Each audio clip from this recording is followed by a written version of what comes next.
These are the personal notes of my grimoire I am copying and digitizing to share with my followers in the form of what I shall call Faustian Fan Mail. It seems the relics of the original spell of the Mirror of Time was scattered into many pieces. I am seeing many pieces of the artifact that was Kronos' original time-traveling scrying mirror spell scattered across Greek, Hindu and Egyptian religions as various relics. This will be tedious to gather and reconstruct. The origin of the entity called Za. I found traces of the legend of Za being tied to a race of creatures known as Garuda birds who were enemies of the Nagathuli, reptilian shapeshifters in the northern Tibetan mountains. Part man, part snake, but I suspect that this was a well-devised cover for one of the migrating 7 tribes of the Atlanteans that traveled across the Persian and Egyptian regions and into India. Most likely they traveled with the migrating tribe that went north across the Siberian Delta and into America and became the Native Americans. Anyways, it was said that the Nagathuli were the Garuda birds' favorite snack. Most likely the legend of the Garuda birds are descended survivors of the pterodactyls from the dinosaurs that evolved into these Garuda birds that fit the description of this Za character. In African legend, above in the skies over southern Africa there was a city. The city of the sky people. Their entire culture and city as well as the great temple floated above the ground there. No one ever saw any of the sky people and they rarely came and interacted with the African Punjabi tribe. But one day there was a great battle heard in the skies and suddenly the sky palace fell from its place above and into the ocean. From the gateway that led to the sky palace one of the sky people came stumbling out and fell. He was greatly injured in battle. In his fever sickness and sleep he muttered that a great battle had taken place and all of his people perished at the hands of a great bird who came from the sun. It was described as a bird's upper torso with the waist of a man, but the legs were not legs but instead a mesh of the bodies and spirits of the dead, and it brought a great sickness that poisoned his people, the great sky sages. Before the city was destroyed the great bird cursed the warrior with immortality and that he would survive to tell his tale to the rest of the world. Their warrior's name was Pazuzu. The monster described by Pazuzu has fit the description of other creatures of both biblical myth and mythical lore. The harpies of Greek legend for one, but in biblical myth most importantly is the description of the cherubim, whom they Satan was a part of their ranks. Also this tale takes place around the same time as the Battle of Dwarka in the tales of Krishna that say he struck down a floating city with bolts of thunder as bright as the sun. The city was damaged and heading in the direction of Pazuzu's sky palace west of India. The mystic tiles or gateway of the gods' chariots. The lighthouse has been there for a very long time. Others over time have come and renovated over the older structure. Yes, this is one of a series or network of towers but not the ones I'm looking for. This is one of 14 towers that linked a network of channeled mystic energy. Only 6 out of 14 still stand.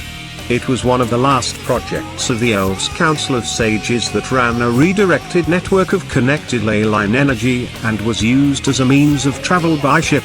Each interconnected line was joined in a docking station fashioned in a ziggurat-style design and marked by a mystic tile that acted like a railroad track switch. The actual Noah and the actual Ark sailed from one of these tower ports when the floodwaters rushed in. Supposedly by mystic trace signature that kept a record of ships that came and went from tower to tower. His ships left the docks from the Sky Palace Tower over southern Africa and was due to dock at the Rainbow Tower of Light, but the energy that held the ships to the path between towers was severed and his ship was run into the cliffside that is presently located about 100 miles or so northeast of Bangladesh within the mountains deep in the forests.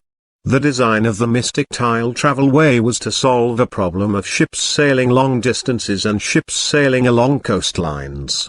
Storms and bad weather would constantly pull ships off course and send them adrift in deep waters. To fix this they used the gravitational wave transference from the core of the planet and redirected it through these towers and created an isolated system of energy they could tether the ships to, so as they sailed the tile energy would keep them from becoming lost floating adrift or be blown off course by storms. There used to be a tower right of the coast around here near Malibu.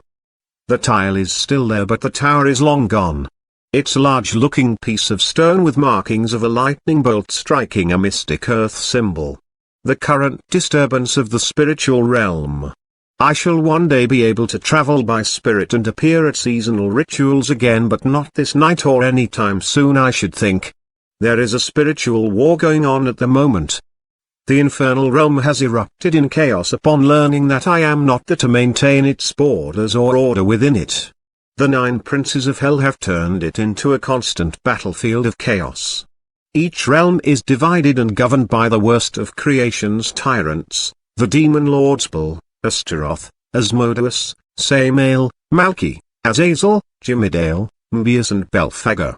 The demon Belphegor is the only demon I have officially given the authority of stewardship in my absence from hell because of his past efforts and work done for heaven during the early moments of creation, as well as his aid in ensuring my rise to my destiny was not done alone, nor was his actions on this matter done with ulterior motive. He was direct with what he wanted in return for his help. Fame and glory no more than that which was due when the time came. Seeing the issue at hand, I decided to repay him that fame and glory. As I write this, even now I fulfill that request, but I also decided to appoint him the place upon the throne of Babylon in hell in my absence, which is the region right in front of the gate to the mortal world. He who controls the gate rules hell basically. On top of that, Golgothos, the Dark One, known as the Harbinger of the Flood, is running rampant, amassing an army to try and storm the gates of the infernal realm which lead to the mortal world, and which the 9 princes of hell have been searching for a path to for some time now. The gate to hell was created long ago by Solomon and Kronos when he forged Tartarus to hold the Nephilim that were trapped and sealed with the sigils of Solomon. Within the infernal regions there is an ominous door that is sealed and locked with no key. The black gate adorned with all sorts of evil-looking gargoyle-like creatures on it. This is the gateway into Tartarus. Beyond that is just pure darkness that leads to another realm, a microverse with no light, but something stirs within the darkness. You can feel it. Even now it tries to draw my mind back into its void to free them from Solomon's seals. But this cannot be done without a great price. To undo the spell that seals them within, a similar spell must be done that requires 72 willing human sacrifices. When Solomon sealed them within the seals, he used the Ark of the Covenant to achieve this. He sent the Ark to the Canaanites, who knew it was a weapon. They sent the Ark back to the Israelites with 72 couriers to escort it back. Upon reaching the front gate and delivering the Ark, they say, all 72 couriers died there on the spot. Each one of their bodies were used in a ritual that looked much like the Eon seals in the game Final Fantasy X. To break the seals, first one must summon them forth from the seals. Each one requires a human willing host that will become the Nephilim's embodiment on Earth. This host will become much like Sin from that same game, and in the end, which is no more than 7 years, it will most likely kill the host's body. But to break the seal, most likely only the Nephilim would know how. But in my study of sorcery, usually with artifacts like these, would take a body arranged in a similar pattern as the sigils design laid over the tetragrammification symbol, which is the seal of Solomon. This would access the mystical binding network of the spell. You see, as I said, they search tirelessly for a way out. I did not have to go into that much detail, but it is difficult to resist their power and a combined effort of many of them at once. I don't think there ever has or will be a sorcerer powerful enough to resist that. The only reason their power does not surpass God's is because they have no self-control together as a team. They are byproducts and tools of war. You could associate them to a depiction of a Vietnam vet during a PTSD flashback with superpowers. Powerful, yes, but without focus and control. They are just tidal forces of chaos. The events that unfolded after the flood basically took and created hundreds of mini Lucifers, not as powerful but twice as damaged, for they all still retain their free will but no longer are angels. Their power and anger twisted that so that even their core being is not what it once was. Even many generations later, the Nephilim still are not completely angelic as they were when the first generation were born.